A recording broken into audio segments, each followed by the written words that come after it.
A very good day to you and welcome to Spotlights with Kem Kem. My name is Kem Kem, and of course Spotlights with Kem Kem is where we bring you the best of the best, people who mean the best for the nation and of course for themselves and for the world as a whole. In time past, we've actually interviewed quite a number of people. If you haven't watched that yet, you can backtrack and watch our last two episodes. One with Dr. Charles Kujo, who suggested how medical science can improve the way patients have to pay for health services in Nigeria, that is, not having to pay out of pocket. And our second interview was with the APC women leader, who, maybe in a matter of a few hours, will be named as one of the ministers for this current government, the APC women leader, Dr. Betta Edu.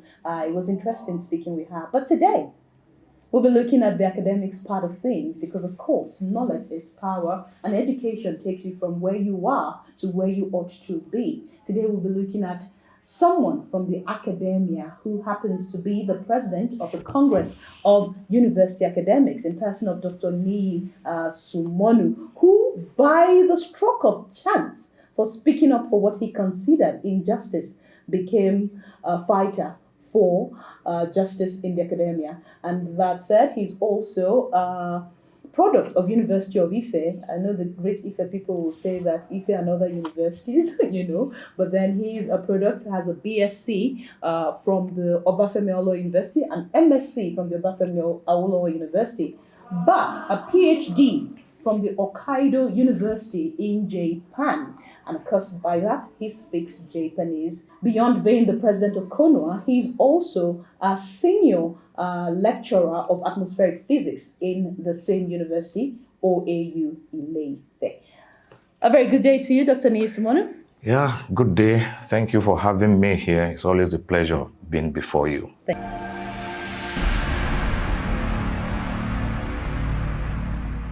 Wow, CONUA, finally recognized by government, a journey of more than 5 years. Can you take us through that journey maybe in 5 minutes, a journey of 5 years in 5 minutes? Thank you for having me today. And it's always a pleasure being before Kem Kem. The journey of CONUA started actually on 12th February 2018, when CONUA was formed officially. But before CONUA was formed, there were issues within the ranks of the Academic Staff Union of Universities in Obafemi Awolowo University branch. And that issue, depending on who you ask, some may agree that issue started 2013. Some may agree that it actually predated that. For example, in 2013, there was this election that produced Professor Akinola as the chairperson and other 8 officials. But there were petitions against 2 offices. And instead of the NEC to deal with the petition against these 2 offices in its own wisdom, nullified the election, all the election into all those offices. But members, because of the love of the union, took that in its stride. We fast forward this to 2016. And in 2016, the leadership of the union, working hand in hand with the administration of the Obafemi Awolowo University then, worked against other candidates who contested, who vied for the position of a vice-chancellor against one candidate. Mind you, all of them were members of ASUU. So this generated a lot of controversy. The process was manipulated in favor of that particular candidate, Professor Ayobami Salami. And the leadership of the union at that time was Dr. Caleb Abolishade. Petitions were written. And the government, in its own wisdom then, had to dissolve the governing council of the university. On one hand, the issue with the union has to do with the selection of the vice-chancellor. And to the extent that the leadership of the union at that time then said the process was free, fair, and credible. But when the government looked at the petition, the merit of the petition, it dissolved the university governing council at that time. There's this other side, which is the violation of the constitution of ASUU by leadership of the union in Obafemi Awolowo University. And I will give an example. The leadership of that union, Dr. Caleb Abolishade, had to travel to attend the wedding of his cousin outside Nigeria using the union resources, including the boss of the union and the money of the union. There's a limit to the amount of money you can spend if you are going on union functions. Okay. Let's leave all of that. Now you are registered. You're CONUA. You're the president of CONUA. How did you even become? Because if you're talking vice chancellors, I'm thinking professors and all of that. I know you're on your way to becoming a professor in a bit. Hopefully. But now my question is, how did you? Because ordinarily one would think that when you talk professors, you're talking old men fighting. How did you become the CONUA president? So it was as a result of standing up against injustice, against violation of the constitution which we all swore to uphold. In ASUU. In ASUU. Okay. And those questions were raised. And I happened to be part of those who raised questions along that line. And in the course of doing that, at a congress held on 20th October 2016, the leadership of the union worked out on the Congress. And the Congress felt, since there is no provision in the ASUU's constitution of how to deal with issues like this walkout, and that Congress duly called, decided that meeting had to conclude normally. And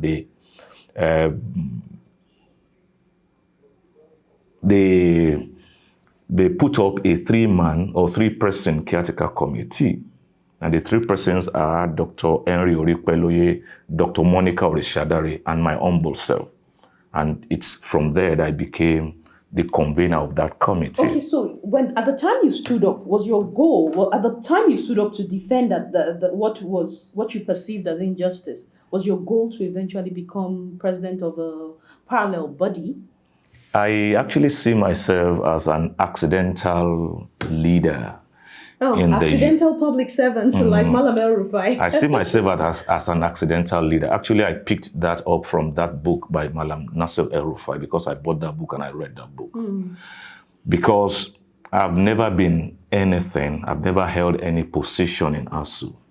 But because of the question I raised personally on that floor that day, 20th October 2016, I feel it was as a result of that question that people noticed. And what was that question? There was this manipulation that a Professor Sodeke-led committee to OAU to investigate what actually happened, filed a report that was in total opposition to what actually transpired in Ife. So I raised a question on that. Was he the ASUU president at that time? He was the vice president at that time. He was sent to Obafemi Awolowo University to investigate the cause of the issues within the union that time. And by the time he will finish with his report, he wrote down in his report what is totally opposite what transpired. Are you certain of this? I am very certain because another committee was set up. That is the committee of Comrade ASUU Sunmonu.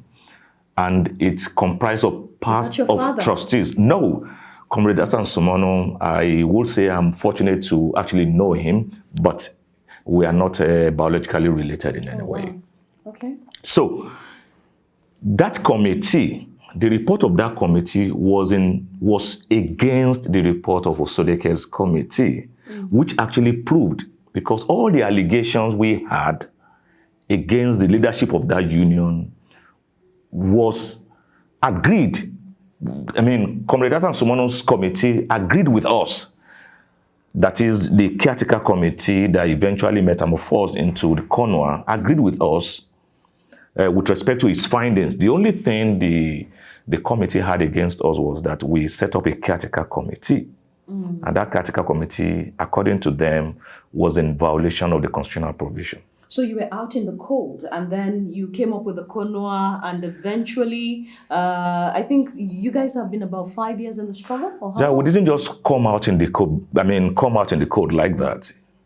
When ASUU Sunmonu's committee report was considered at the NEC, held between 3rd and 4th February 2018, I can't remember exact location where it's held now offhand. That report was considered, and punishments were meted out to different players. All those we accused of committing infractions were given suspension, maximum of up to 2 years, for us who called their attention to those infractions were expelled from the union. And that expulsion was communicated on 4th February 2018. It was after that expulsion that members decided to form another union.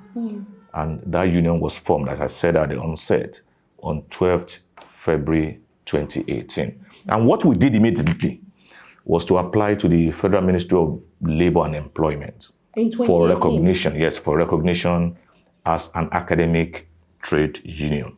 And that journey started that time, around May 2nd, 2018, up till October 4th October 2022, when we were given a letter that says that in some 90 days after that time, we're going to be given our certificate of registration. And on 17th January 2023, our certificate of registration was handed over to us. Well, I guess it's safe to say congratulations. Yeah, you can say that again. I'll take that over and over because it's not an easy journey. But let's quickly take a look at the ASUU strike that happened, last year. It stretched for a while. You not being a part of ASUU, were you working or were you given remuneration for that? Yeah, that's a very good question, and I want to appreciate you for that. We were not part of that strike. CONUA is not part of that strike of ASUU. And in fact, I must say at this point that method of CONUA is to prosecute issues in the university will not be through strike actions. How would it be? Because you don't need to search much to know that strike actions has done more damage than good to our universities. Now, the government has its own problems. And we believe that when you use your most potent weapon over and over, it becomes useless. So as far as we are concerned, strike is doing more damage than good. So to come back to your question, we were not part of that strike, and we've continuously maintained that we didn't declare strike as CONUA. We're not part of that strike. In terms of remuneration, we were not given our salaries. What happened to us actually was a case of a lockout, which is contained in certain relevant section of the Trade Dispute Act. Universities administrators, the vice chancellors, ask students to vacate campuses. Okay. And students vacated, so we had no student to teach. We had an example in IFE in 2016, in OAU IFE 2016, when our sister union declared a strike. Okay. When they did that, students were on campus, and this can be verified. As a journalist, you can verify this. Members of CONUA, members of the caretaker committee, as it was then known, continued with teaching graduated students. Wow. And even at a point that we had to take courses left by our colleagues in the sister union, we took it up, we taught the students, we graded them.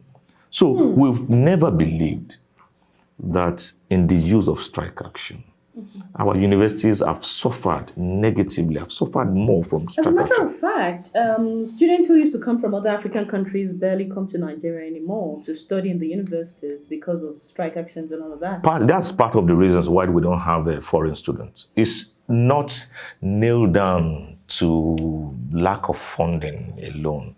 When you cannot plan your time, you only know when you have admission. When you're going to finish, you don't know. You said it's not nailed down to lack of funding alone. And I'm glad that you have mentioned funding, because this is where quite a number of people have challenges, especially your sister group. They keep saying the universities are not well funded, the universities are suffering, there is no money for this, no money for that, and in the wisdom of the new government, of course there's a new government, the government of President Bola Ahmed Tinubu. He has said, okay, there will now be the availability of student loans, right, to be able to fund the universities, in my own opinion, so that students can actually pay, for whatever it is that they get. Although I also know that there has been no increase yet in the tuition fees of the universities. So let's come to funding. What exactly is the problem in the Nigerian universities? And what are your thoughts about student loans? First, I will want to crave your indulgence to dwell a bit on the funding. What we have in our universities is not total lack of funding. Okay. What we have in our universities is not total lack of funding. I make bold to say that. Because you have TED fund, you have needs assessment fund, and those two, let me just stop at those two. What we can complain of, as far as we are concerned in CONUA, is that two things.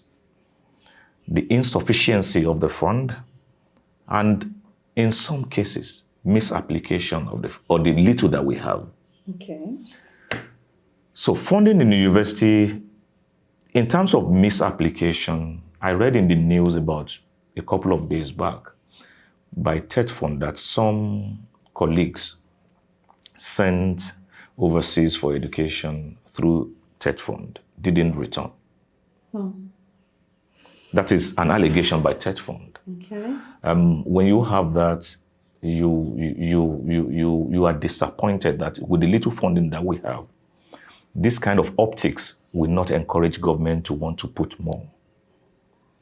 The second thing, in terms of the little fund, in terms of insufficiency of it, the first one is about misapplication. The other one is about the insufficiency of the fund. One thinks that with respect to having the universities as they should be, the government alone will not be able to do it. That's the international practice. And it's not to recover from it or to have other sources of having the universities funded.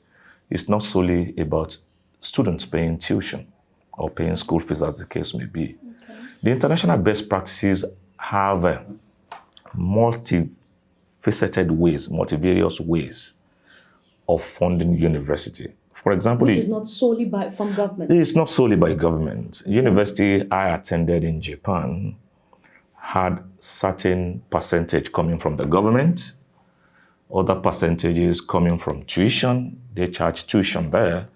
Other percentages coming, again, from government having to give research focus, research direction to the universities, and they fund those researches. For example, the issue of flood we have in Nigeria, government may want to contract any university in this country that specializes in atmospheric sciences to look at ways of mitigating the flood. And government, when you do that, you fund such for research.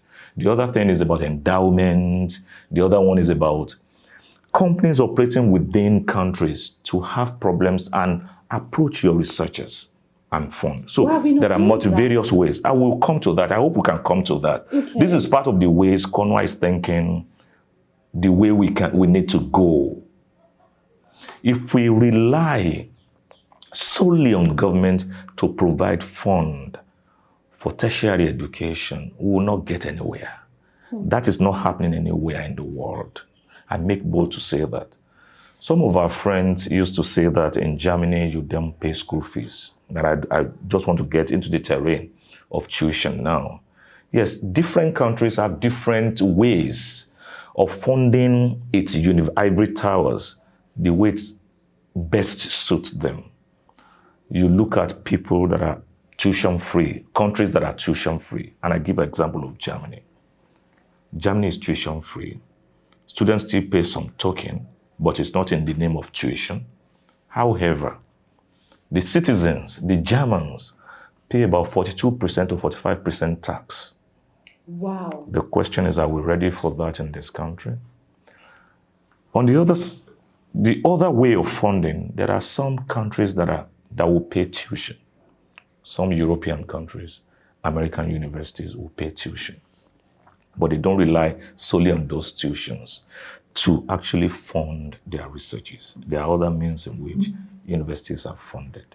So the point we are making here is that with respect to introduction of tuition fee, and though I read in the papers about a couple of days back, maybe yesterday that the government said it's tuition free. And I can understand that clarification because a certain provision of our constitution says university education is going to be tuition free.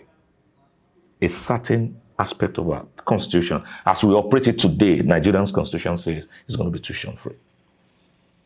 But an example of Unilag was cited rather, and that is what they charge is about some consumables. What is the position of CONUA? As far as we are concerned, we feel government is not allowing stakeholders to interrogate this matter.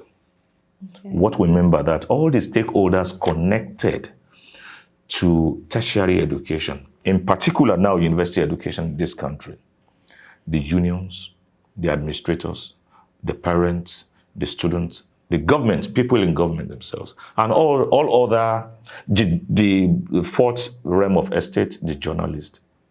We feel there should be, and this is not a new thing, it's been advocated by Professor Wole Soyinka, the Nobel laureate, that there should be town hall, not just one-off, where the government, the administrators in the universities will lay bare what is the cost of training a student in the university. The government will bring to bear, lay it bare, all it has to do in different sectors of our life as a country and what it has on education. Then the parents, then the unions, the administrators, at such forum of different meetings, progressive meetings, you can you can come to an agreement on what should be, because of the constitutional provision, what should be the consumables the students will pay. And again, we want to advocate that other sources, government is not tasking the academics in this country enough. I was going to ask you about the quality of our graduates. The quality of our graduates is closely tied to the quality of lecturers. Okay, so It's closely tied to that. because before anybody is allowed to graduate, you're expected to do a project. But here we have very few entrepreneurs and we have so many unemployed. One would expect that those projects, to a very large extent, should teach in which direction you want to go eventually as a graduate. Even if you don't get a maybe job. I will beg to disagree with that perspective of the question. Okay. Project would not be an all can fit all Okay. in this case. So the quality of our graduate is closely tied to a number of things. The quality of the lecturers, and that quality of the lecturers will mean whether the lecturer is happy, whether the lecturer has stuff. Again, the quality of what you have to train such student. That is the resources available for you to train such students. But before I go deeper into it, I must say that when our students go out, they do well, they excel.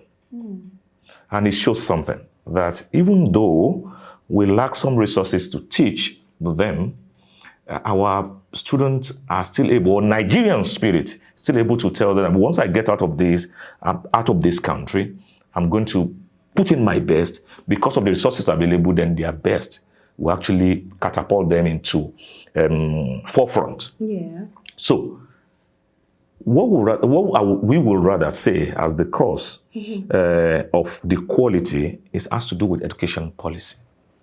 Okay. The question is, do we actually have education policy? But we are of the opinion that our educational policy has to be rejigged, has to be looked at again. In this day and age that we are talking of artificial intelligence, our universities in this country, are we equipped for our products, our graduates, to compete in that area? So it's like charging the government to consider a review of our education policy. From start to finish. Yes, especially tertiary education policy, so that it will be in conformity to current realities. Otherwise, we'll be left behind. Okay. It's very interesting speaking with Dr. Niyi Sunmonu, and I must tell you, I'm learning a lot. You're still on to Spotlight with Ken. We'll take a quick break. And when we do come back, we'll be looking at the issues concerning the student loan, the brain drain, and of course, what academics are expecting from the current dispensation of President Bola Ahmed Tinubu. Stay with us. Over the years, employability has moved from what you studied to what you can do. Knowledge that cannot be applied is useless in today's world. That is why at Summit University Offa, Sun Offa, owned by Ansarudin Society of Nigeria, our goal is not to produce only employable graduates, but to graduate entrepreneurs and job creators who shine in their world like the products of Sun Offa that they are. Enroll today by visiting www.summituniversity.edu.ng. Inter-university transfer is also available for undergraduates willing to complete their studies at Summit University Offa. Sun Offa. We shine like the sun. Welcome back. You're watching Spotlight with Kem, and I've been speaking with Dr. Niyi Sunmonu, the president of Congress of University Academics here in Nigeria. And right now, it's time to take a look at the recent intervention by President Bola Ahmed Tinubu, where he did say that from September 2023 this year, there will now be made available student loan for students. It will be nice to know what the CONUA president thinks of that. Dr. Niyi Sunmonu, what do you think of student loans? For us, it's a welcome development. It's one of the international best practices, and we have put it on record that we are happy about that. CONUA is happy about it, and that it is actually the way to go, because it's going to afford everyone access to tertiary education. Where we have to constructively engage the government is in respect of certain areas that are not really very clear, or that looks as if it will make the act inoperable, inoperational. That is, the beneficiaries of the loan the parent will have to have less than 500,000 or around 500,000 naira per annum. And the sureties, is it possible for us to get sureties for that kind of income for a parent? So we are a bit confused in that regards, and we want the government to take painstaking effort to look at certain gray areas. What would you suggest? My suggestion would be that the government should put this act before the critical stakeholders concerned with tertiary education, so that it's looked upon with respect, with also in connivance, not connivance, also in collaboration with the university administrators. So because the university administrators are going to be the one to be at the receiving end of the payment for consumables by students. As we mentioned the other time, no tuition for students. So that this act should be put before these stakeholders. I must say that CONUA was not involved. Now we just looked at this and we feel that the stakeholders should be expanded more, so that we look at it and have it improved upon before it becomes operational. The sister body, or do I say the parallel body, which is ASUU, and the president has outrightly come out to say they're not happy with the student loan. I don't know what your thoughts are about that. Like I said, in direct response to your question, as far as we are concerned, is one of the best international practice. I enjoyed something of sort like that.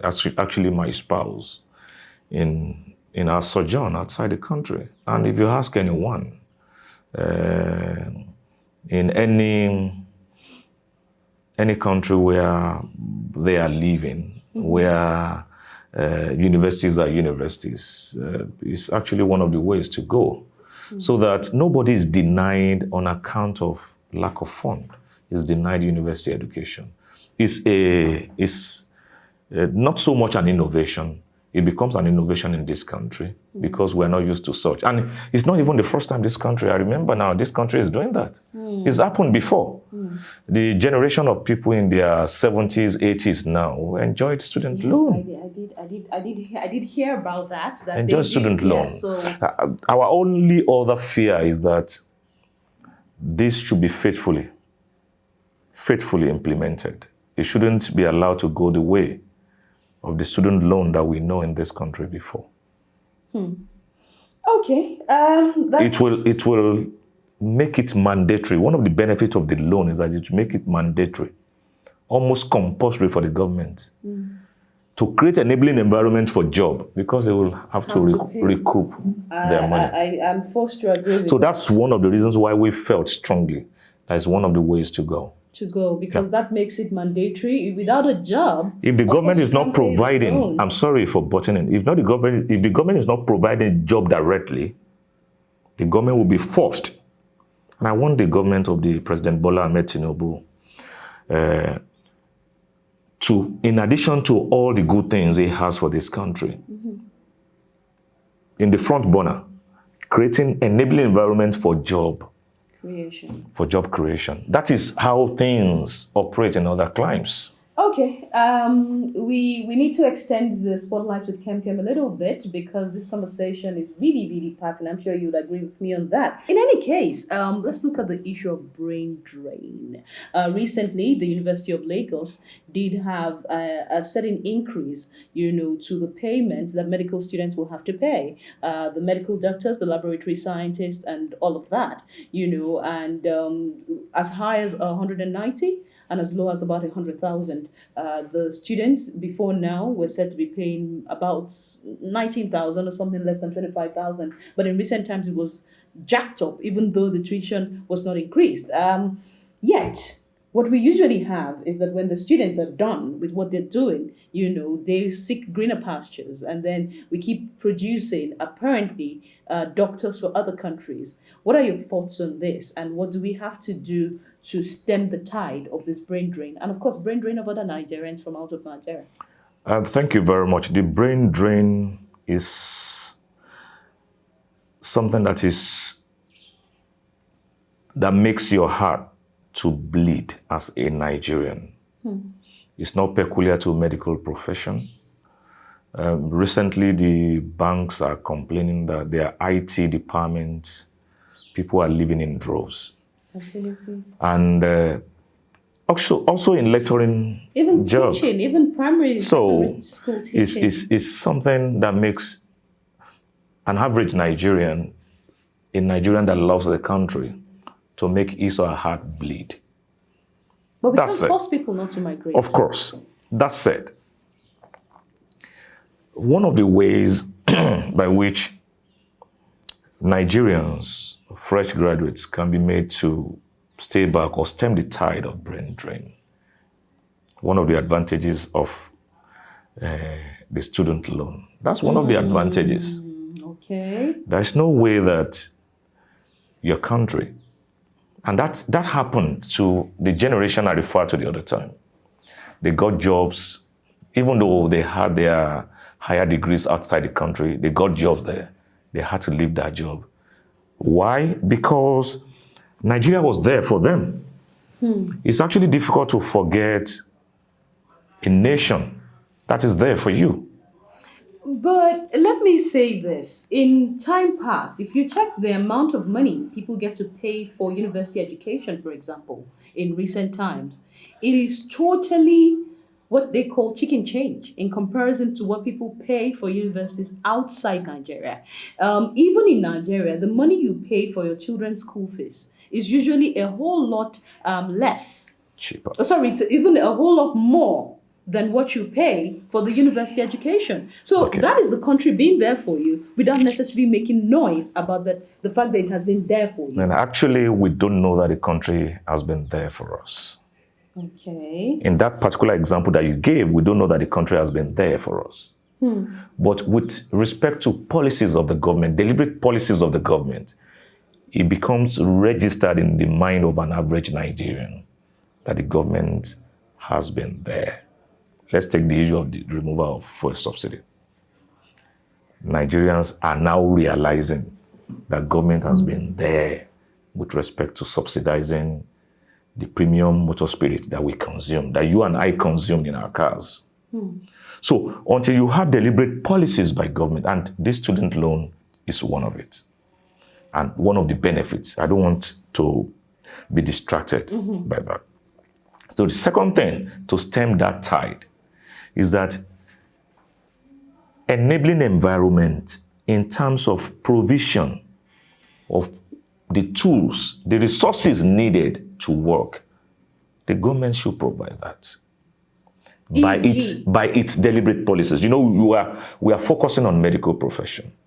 When you get to an average government hospital, the doctors will ask you, go and get this, go and get that. The government has instituted health insurance. The government should look at other means of making it easy for any person that is ill going to the hospital for the provision of those things.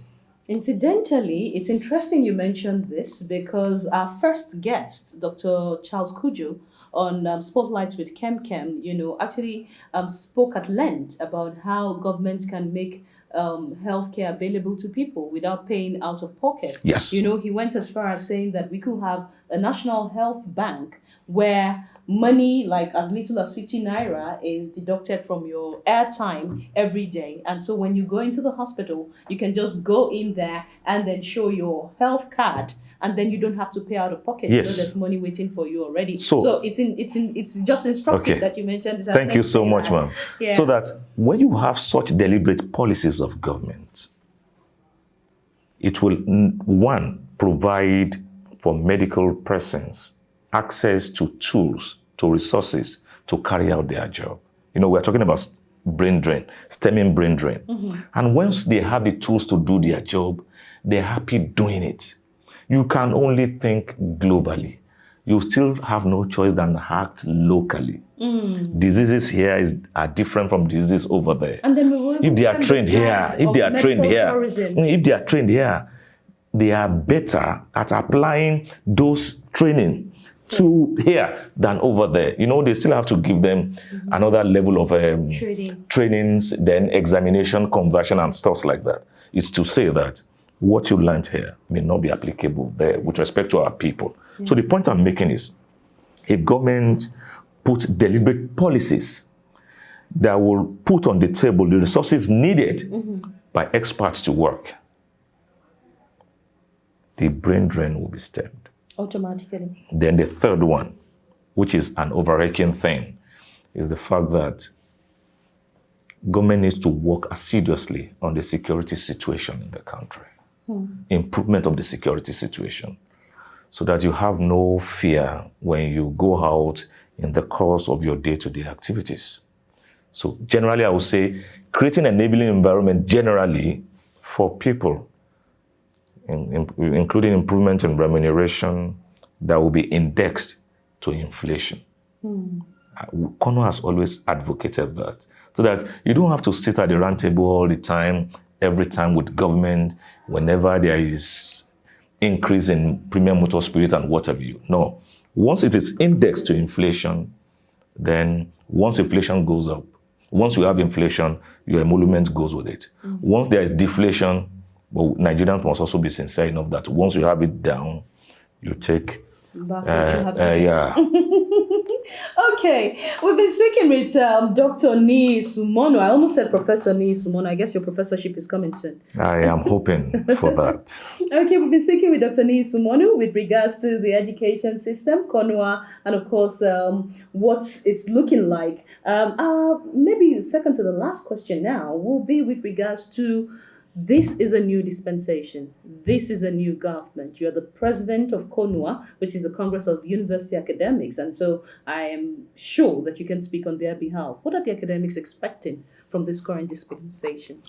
There are so many things. Thank you so much for that question. There are so many things we're expecting from the government, so many positive things.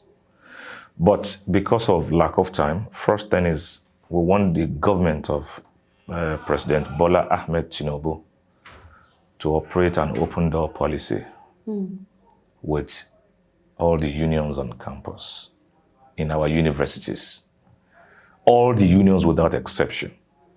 All the unions. One will think you have ASUU and CONUA for universities. For academics, there are other unions, Okay. like for non-teaching staff, Okay. there are other unions. NASU, To operate an open door policy. This open door policy will do one thing, among others. Yeah. Will make us to be proactive. Will make the government to be proactive. Because when you engage in constructive arguments, you see the problems before it happens. And being a listening government, you then attack the problem before it happens. Yes. So that we have one of our cardinal objectives, which is to ensure that we have uninterrupted academic calendar. Then that becomes a given for us. That will gladden our own heart. The second thing is that the welfare of academics should be taken more seriously. And I say that with profound respect, with profound consideration to the situation of the country, as the government made us believe that we're actually struggling to pay salaries. We're actually borrowing to pay salaries. With profound respect to that, I say it with profound respect to that. But a happy person will discharge his duties, will be motivated to discharge his duties to the best of his knowledge. To the best of his abilities. So 2009 was the last time academics had any increment in their salaries. So 2009, I make bold to say that. What has ASUU been striking? What has all these strikes been about? Wow. They said it's about increment part of it is about increment in salaries. What you have said again, 2009? 2009 was the last time we had an increment outside the consequential adjustment as a result of minimum wage. Okay. Outside the consequential adjustment as a result of the minimum wage implementation. I think that's clear enough. So, the take home, honestly, an average professor doesn't take 400,000 naira home. Has to be improved upon quickly, especially in the phase of the current harsh realities as a result of removal of fuel subsidy. Yeah. The third thing we're actually expecting is that there should be some form of increased budgetary allocation. In fact, the government should lead the way. What we're advocating for is not that the government should make all the provisions. In fact, we want a situation in which government will open up avenues for funds to come into the university, avenues of something in the mold of what is close to us is what the South African government is doing. Which is? South African government has what is called NRF, National Research Foundation, where policy directions in terms of science and development, in terms of all disciplines in the university are looked at with respect to where they want the country to be. Okay. And the government will fund and also ask companies to fund those areas of research in universities. But before we can do that successfully, CONUA is also trying to advocate something, One is surprised when I returned to this country that, and I stand to be corrected on this, that we don't have universities that are specialized in certain things in this country. Well, I think the last government actually did do a little bit of that. I know that. No, I'm not saying in the name. Oh, for example, you'll be saying, we have Federal University of Technology. Yes. No, I'm not saying in the name. I'm not saying in the name. University of Rail Transport? No, I'm not saying in the name. What I'm saying is, some universities, okay, let me give an example. London Business School. If you want to be globally, who in the business certificate, you have opportunity of going to London's business school, you'll be proud of that. In some universities where I graduated, Japan where I graduated, there are some universities known for agriculture. What is FUNAB? I am not saying, I hope this message can be understood better by the audience. Okay. That if you are looking for the best in certain discipline, it is this university and the colleagues there, academics in that place, are the forefront of research in this area. Okay, I think I have an idea now. I think I have an idea. My university in Japan, when you are talking of medicine, even though it started off as a University of Agriculture, Oh, wow. but its research evolved to the point that when you're looking for the best in medicine, in terms of not only medical education, medical actualization, that is, there are issues in medicine about persons, about their citizens, is the first point of call. That's what I'm saying. Okay. That when you're talking about meteorological training, that's my own area. Which university can you say is the top in this country with respect to weather forecasting, with respect to helping government mitigate some hazards, with respect to hazard that has to do with atmospheric sciences? We have atmospheric sciences in a couple of universities around here. Yeah. But government should help us with policies that will identify, that will strengthen universities to be able to hone the skills to the point of becoming the best in the country. And it's very good for the government. Yeah. The government will be able to, if there are issues, Nowhere to go to. pick, find solution to this. What can you let us have your reading of this, so that it will inform the policy direction of the government? Well, if you let us, we will do another 2 hours of Spotlight with Kem, but it's almost time to go. Dr. Sunmonu, what's the way forward for CONUA? What are we looking at, CONUA, in another 5 years? Yeah. In a few sentences. Okay. We've set out our goals, immediate term, medium term, and long term. But we take it in small steps. In immediate term, we consolidate on the court judgment on Tuesday, and that has relaxed our mind to be able to do a number What's of the things. court judgment? The court said on Tuesday that CONUA has the right to exist as a trade union in the academic environment. Congratulations. Thank you so much. CONUA has right to exist, and no union has right to muzzle CONUA into silence. So because of that, we are relaxed to pursue our immediate goal. And our immediate goals first is to tell Nigerians by action what we stand for. And which is uninterrupted academic calendar and constructive engagement of government. Fantastic. And that's it on Spotlight with Kem. But of course, you know that our last guest, Dr. Betta Edu, the APC women leader and perhaps a minister in a few hours from when we are recording this interview, dropped a question for our next guest, as is our tradition on Spotlight with Kem. She did say that we should ask the next guest what we need to do as a people to restore the days of Nigeria first in the heart of every tribe of Nigerians. And so, Dr. Sunmonu, what do we need to do to restore patriotism, to restore Nigeria first in the heart of each and every Nigerian, so that we stop to see ourselves based on religion or tribe, but start to see ourselves based on being human, humane, and being Nigeria first?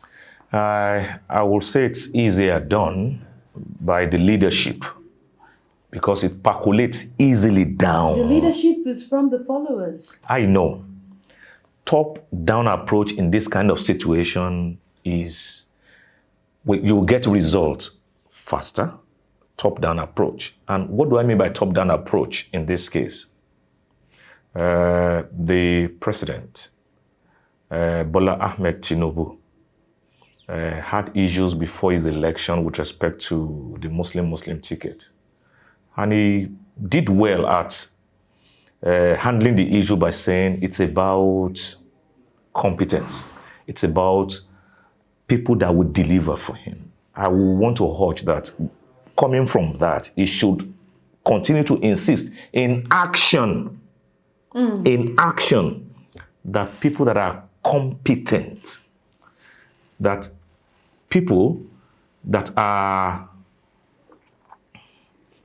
competent, people that would deliver on his mandate are the ones that he offers job to do, and they should do that job. Once we start seeing the effect of that job, when we start seeing them with respect to delivering on the job, then it's easy for Nigerians. It's easy for us. When you look at football, for example, we become Nigerian. All of us, we don't see an Igbo, a Yoruba, a Muslim, an Hausa. No, we don't see that in football. And it is because we work together. Once our leaders display that unison in working together and also deliver the promises they made to us, it's easy for Nigerians to forget about what divides us. Thank you very much, Dr. Sunmonu. It's time to drop your own question for the next guest. We don't even know who that is, but we do know that that guest will answer the question. And you perhaps will have to watch so that you know how the person answered your question. Okay, it will require me to think a little bit. Okay, so we'll take a break. And when we do come back, the question for the next guest, we'll be right back.